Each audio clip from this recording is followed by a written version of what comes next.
You know, we were talking to Ken right before the show, and he reminded me that the transition from standard def to HD took place over at least a 12-year period.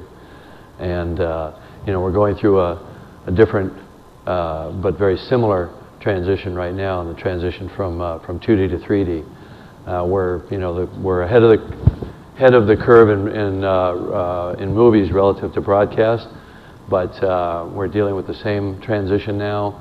The growing pains, the questions, the uncertainty, the doubts, the naysayers, the scoffers, and the success stories. Because, you know, we have triumph after triumph, you know, as we're out there actually as practitioners of this new art.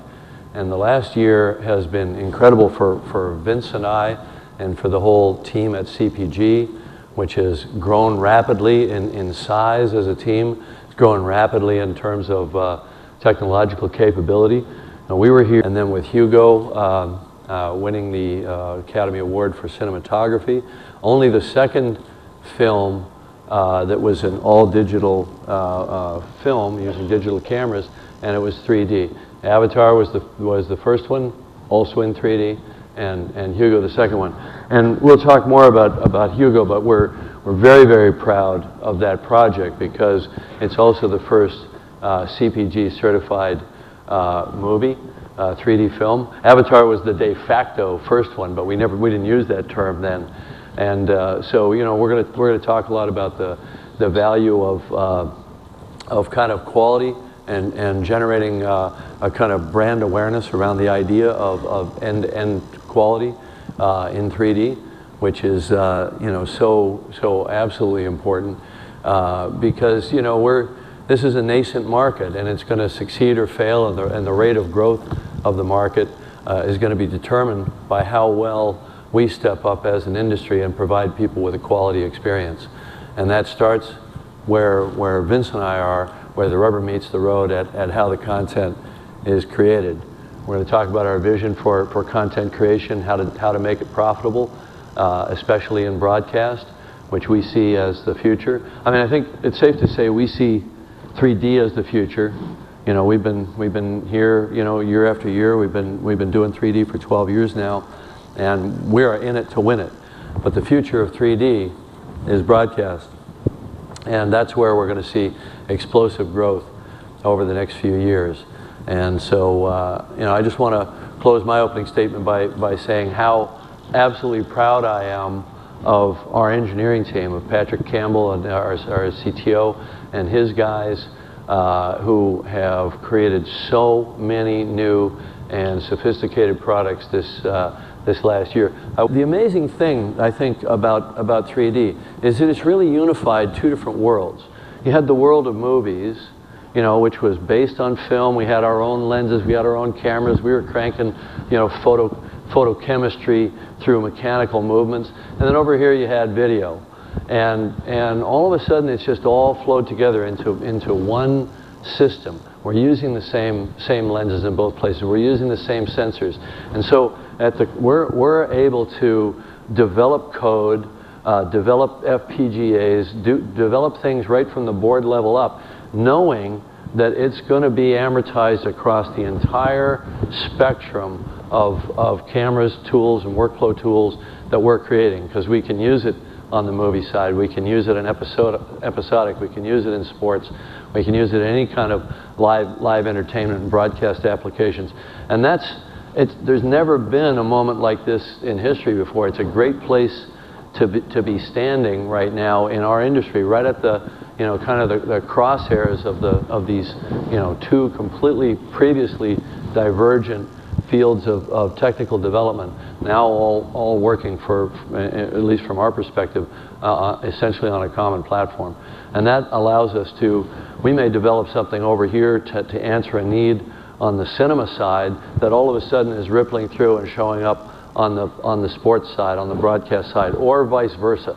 And so the rate of technical development is so rapid right now, the evolution is so fast. 35 cameras at the Winter X Games, 35 cameras.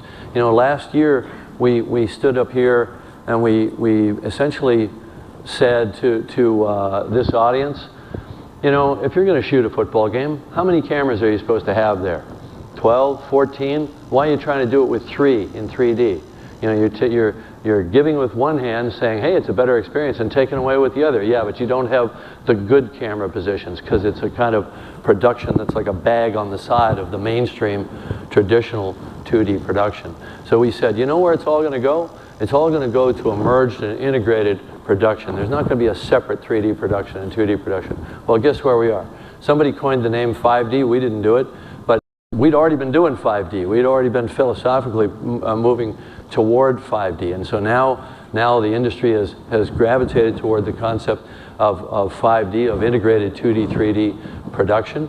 And that's exactly what we were proselytizing last year. And all of our product line and all the tools that we use internally are all based on that principle. And here we are. And so, you know, last year I just want everybody to understand. So there's so many naysayers out there that oh, it's not happening fast enough, there's too many barriers to entry, it costs too much, all that stuff. Except it is happening, and we are seeing progress, and the progress is quite rapid. If you think about where we were last year, there were a few people experimenting with it, and they were trying to do a 3D production, sometimes as a one-off or in a limited case. They'd stick the cameras in the you know, kind of red-headed stepchild camera positions that weren't very good, or across the court on the other side, and it wouldn't even cut, and there were 2 separate trucks, and there was double the expense. We said that's all got to go away. Well, guess what? In this last year, it has gone away. That's not how people are thinking now. So we're starting to feel the whole industry moving toward solutions that actually make sense and are profitable. And so that's really gratifying to us, because, you know, we sort of said this is where we think it has to go, and we're building the technology to make that happen. And now we you know, our stuff is flying off the shelves. It's always out. But just going back to that idea of 35 cameras for a shoot in 3D. If you think of that as a 5D shoot, you've got a 2D camera, and you've got a second camera with that's generating 3D. So that's double that. That's 70. In some cases, you had you know, a 2D big, you know, the classic box camera with the, you know, super long lens, and then you'd have 2 cameras on top of that with slightly shorter zoom lenses. So you'd have 3 lenses all working, all integrated, all tied together by the software. So, you know, that I don't really know what the exact answer is, but it was certainly more than 70. It might have been as many as 90 or 100 separate feeds coming into the truck, all switched, all QC'd, and all going out either as a 2D deliverable or a 3D deliverable.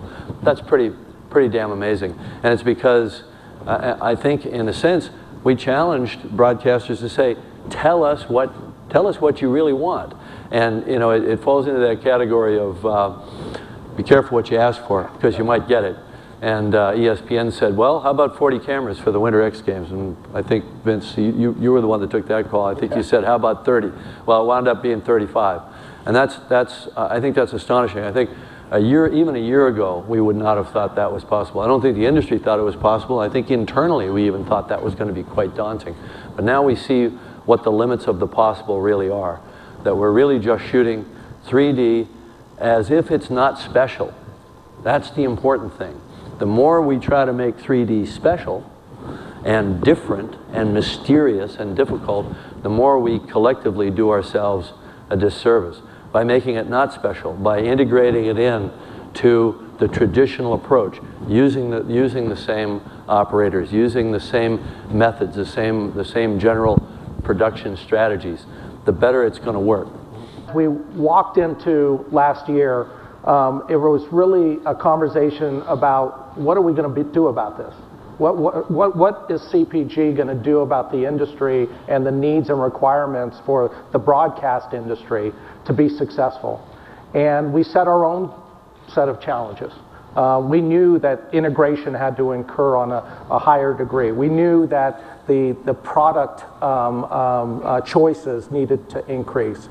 And so we set the path on the engineers and the depth of our capability on a track to service it from an end-to-end solution. And you know, it was at a time that we felt that the industry success story was going to be in broadcast. And so a year ago, we entered into this field with a concentration. But like many of our challenges, whether we've been working with NBA or ESPN or CBS, we find ourselves being thrown into the fire quicker than we think.